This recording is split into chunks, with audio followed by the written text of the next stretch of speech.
Three just dumped me. Exactly the reason why I'm leaving RCR, because you got those kids coming up and they got no respect for what they do in this sport, and they've had everything fed to them with a spoon. So I cut him slack all day, and he just dive bombs me in there, dumps me. So just got to thank all these Anderson Syrup guys for everything that they do. It's a shame you got to get taken out by some rich kid like that.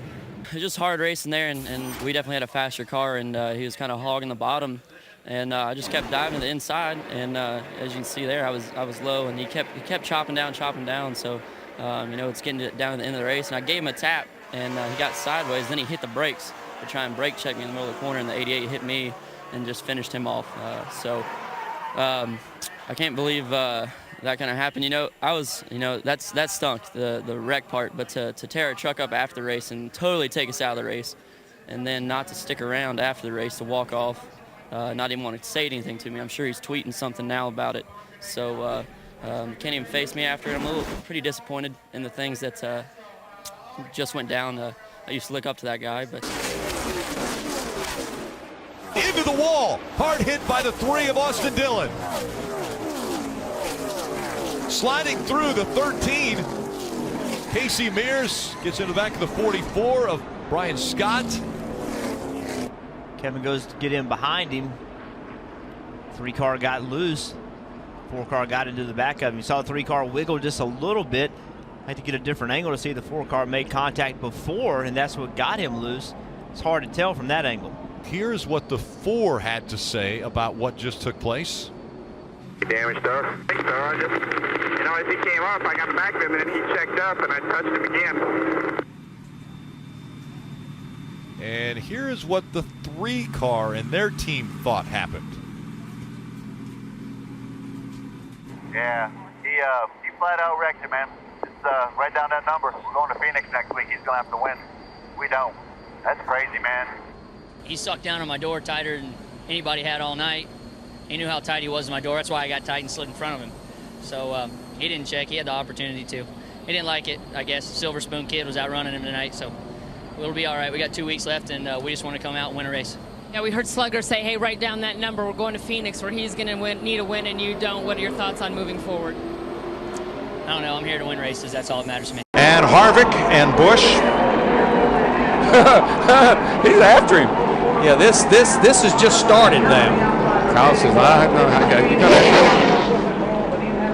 this ain't going to happen too good. There was a pass, there was contact, and then as Boyer went into the fence, Kyle Busch came and turned Kevin Harvick around.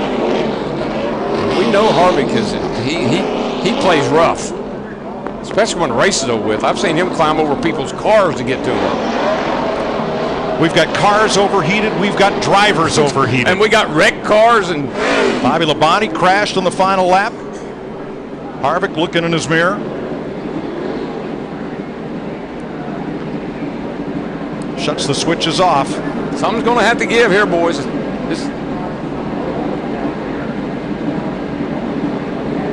We thought it could be Newman and Montoya. Turns out it's Harvick and Busch. And they are still stopped way up at the turn 4 end of pit road as Regan Smith does his victory lap. And Harvick's going to put the steering wheel back on. I think Harvick was getting ready to hop out of that thing. I think somebody must have gotten to him. Wheels off again. Here he comes. He says, okay, this is enough. I'm going back here and we're going to have a little talk. And there goes his car.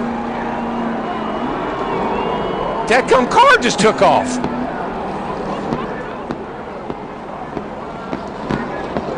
Holy smoly.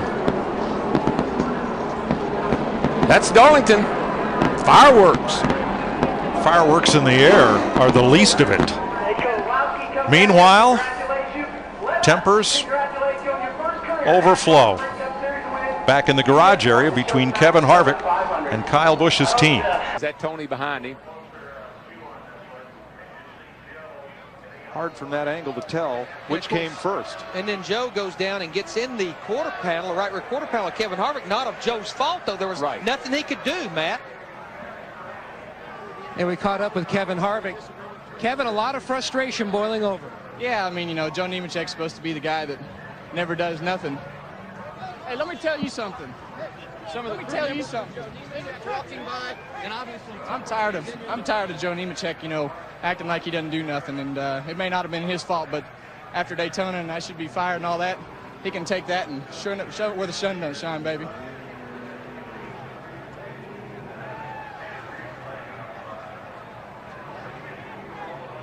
Was hit by Stewart, or whether there was contact that precipitated the spin.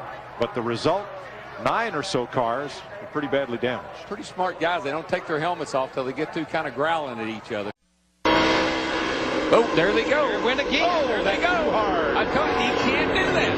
Didn't make it that time. Caution is out. Here comes another car spinning all around. Randy LaJoy, 34. And that's all because he locked it down. Spin and save, though, for LaJoy, as this wreck is still going on. I'm not so sure it's going on purpose, still going on purpose. I think one of them's throttles hung. I'm not sure which one. I would have guessed the 21. I don't think it's unhung yet. Yep. They're both stuck because, remember, it's been raining here for 2 days and 2 nights. He just got the left. The guy on the inside has to cut so hard left to stay off of the car on the outside that when it wobbles a little bit, he's got no room to, there's no forgiving there.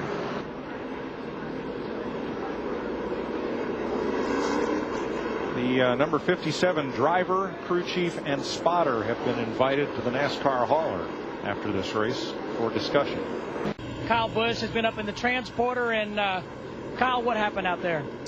I had a really awesome shot back low Chevrolet today, and it was going to win the race, but Kevin Harvick wanted to end the day short on us. You know, I got underneath him 2 or 3 times, and he ran me low, real low, coming off turn 4 especially twice, and took all the air off my spoiler, and I got loose and was trying to chase it up the racetrack and squeezed him in the fence, and then he wanted to commit murder on me and drive me down into turn 1 wide open all the way along the side of my car. So I think NASCAR's a little upset with me because I drove it back along the front straightaway the wrong way. And, you know, that's just because I didn't want to cause a big fight down there with Kevin Harvick. Kyle Busch was very vocal on his point of view. What was your point of view? And we've got the crash for you here, Kevin. You can walk us through it, even though you already have lived it. Yeah, I don't even need to look at it. I mean, basically what happened was, you got a lot of these guys got a lot faster race cars than they do talents, and you know, we got stuck together there and riding down the racetrack. I'm trying to get back going straight, but you know, we just kind of hung up there. I was hoping to kind of brush them out of the way, but you know, it's just unfortunate for this recent Chevrolet. A lot of fast race cars on the track with a few drivers that just have their head up their rear end and don't know how to race side by side. They think you just got to run over somebody. And a big goal for you and this team was the Car Owners Championship, and you're going to take a hit today in that goal. That doesn't matter. I mean, the main thing is we had a fast car. We come to these Busch races to try to win the race, and you know, it's just unfortunate we had a fast car, and there for 3 or 4 laps we had to get the tires up to pressure and you know, do what we had to do to fend them off. But just unfortunate you got morons out there that have to run over people and think it's get caught racing. Do that several times, just turn that thing down to the bottom line. And Harvick and Logano taking their frustrations out in sheet metal as they come to pit road. And now there'll be a discussion.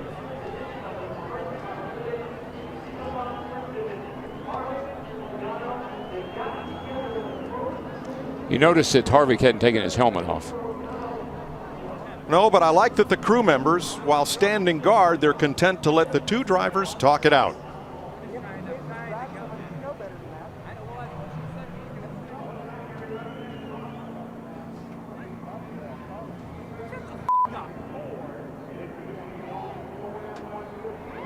Here is the cause of the upset between Joey Logano and Kevin Harvick. Yeah, when I said that I thought Harvick's car might be aerodynamically challenged getting into turn 3, I thought that's what put it up the racetrack. But I think you can see a lot like what Jamie McMurray was talking about. My car don't turn so good, my rear wheels are off the ground.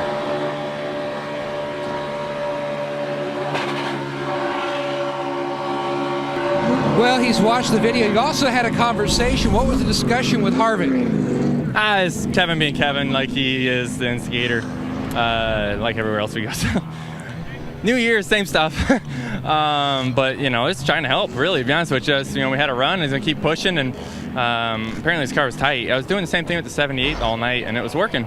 But we got in the quarter, and he got tight, and he got into the fence. And I was just trying to help, and he doesn't understand I was trying to help. I understand his frustration, but I was just trying to help out and try to get to the front and try to win this thing. It's no points or anything like that. You know, you go for the win. The second place, third place, fourth place doesn't mean anything. So we're just trying everything we can do. All right, thanks, Joey. Chris? Well, Kevin Harvick not happy with the 22, pushing you up into the wall there, and it got pretty heated. What did you say to Joey?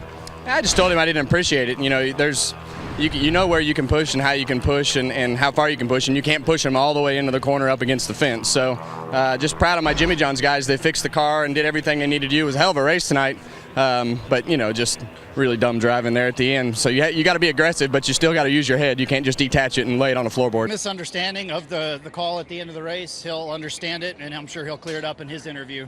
For us, we're great teammates. We're doing good together. We have to work together to beat all these other teams out there, and he knows that.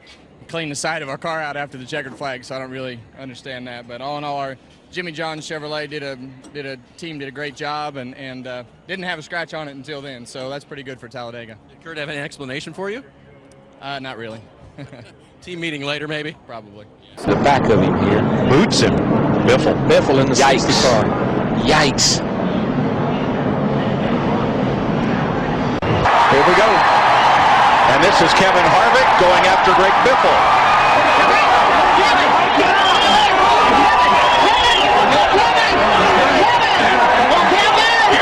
Well, that's a shame, but you have seen how fenders and tempers can fly here at Bristol.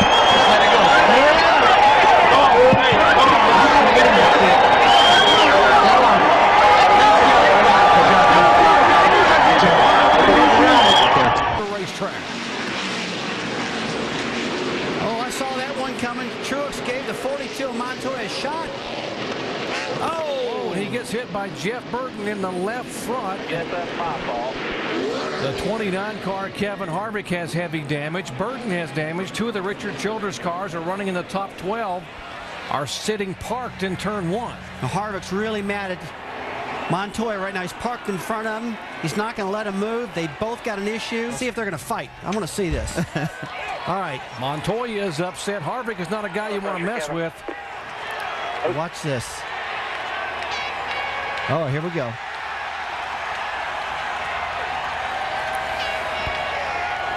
Over there and got in his face. He's out of the car. Neither one of these guys are happy here. Harvick saying, no, stop it. Stop it.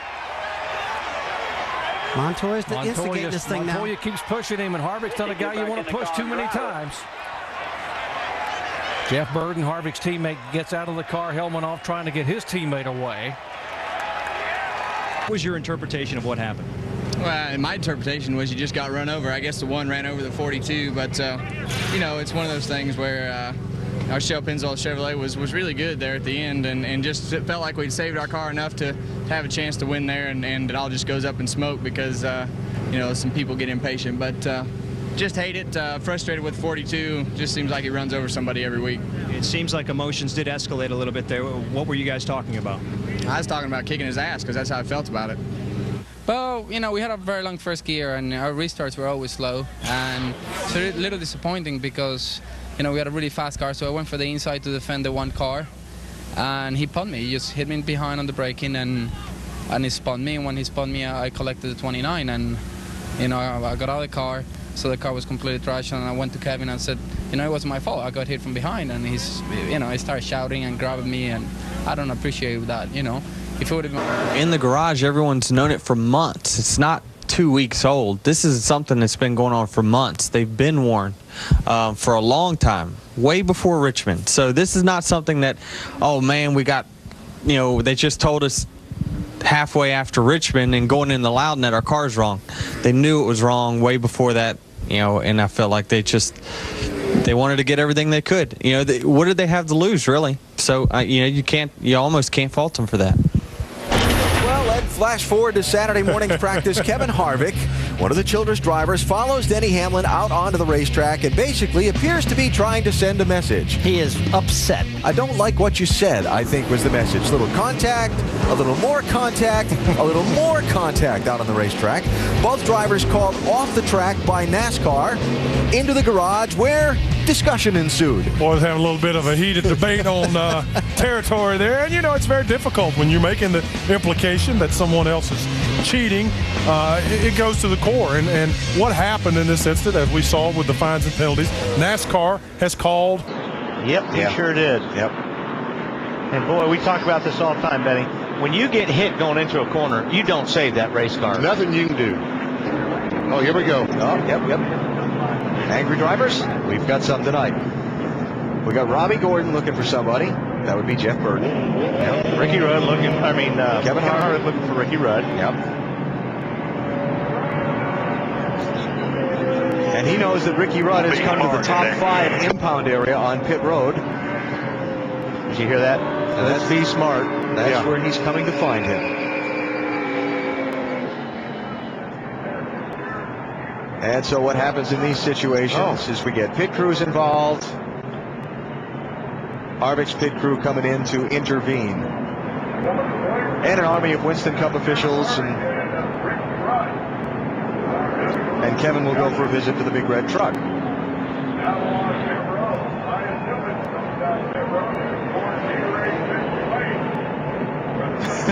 You know, and those good wrench guys, they were there to protect Kevin from himself. Yeah. I mean, they were not, that's the only reason they were there. They weren't there after Ricky Rudd. No, they were there to, exactly. These guys are going, hey, get off our car, man.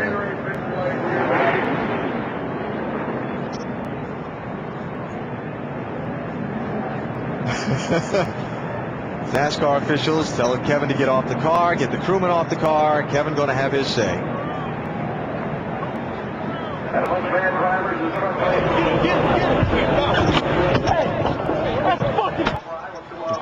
Here we go. He walked across the top of the 21. And now it's on. I tell you what, that big official, Big Andy. Big Andy's. Think about going by Andy.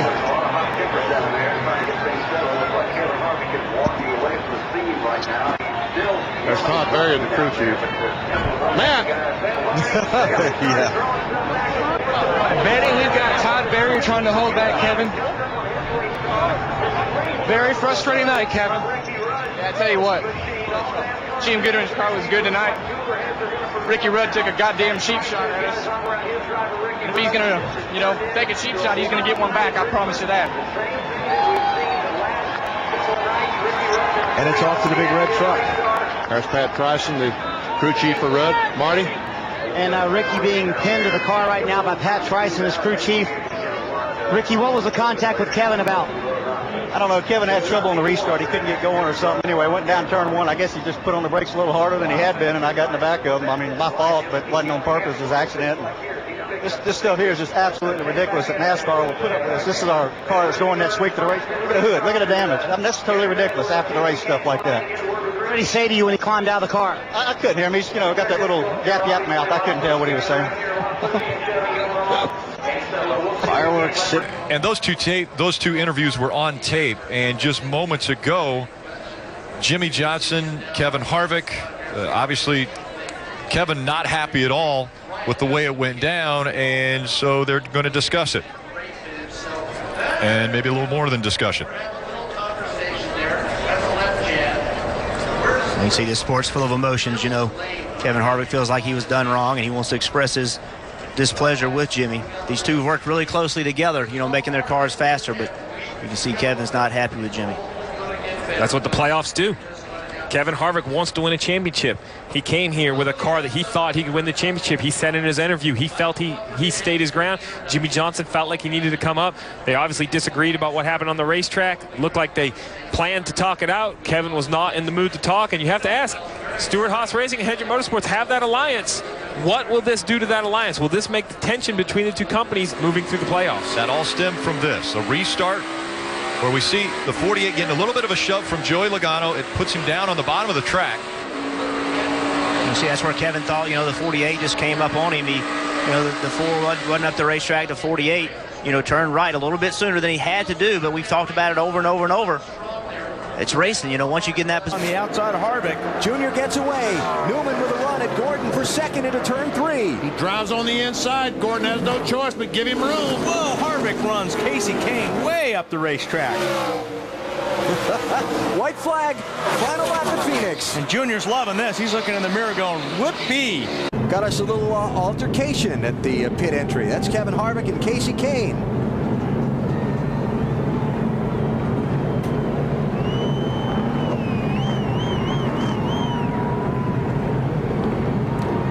It's Kevin Hamlin, Jeff Burton's crew chief, and Kevin's former crew chief. Richard Childress' teammate out there.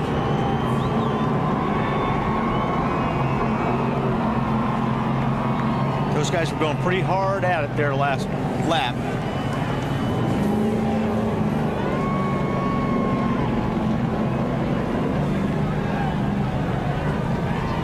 Yeah, I mean, I tried to stay as low as I could, and he just rode on my door. That's just a really inexperienced racer and a really bad move there. And got the air on, got on beside me and just kept going up the racetrack. I couldn't do anything with the wheels. So got a really inexperienced guy in a really fast car that made a really bad move and then wrecked me. You know, down the back straightaway, hooked me to the right. So just probably the reason that he'll never get to drive many of them again. Brian Vickers goes spinning in turn 1 after the checkered flag. Here's a look at it. Whoa. Well, these guys were getting, and gals were getting very aggressive. Well, and Harvick and Kenseth, they had fresh tires. Now watch this. I think I see where the, yeah. Harv said, hey, bud, save me a little room next time. And evidently, Harvick did not like the way that Vickers raced Danica, so when they got to the checker flag and passed it, he just spun him out to show him that he didn't appreciate that. Afterwards, even after that. Yeah. Well, that's part of it. Short track racing, we talked about emotion, we talked about blocking and bumping.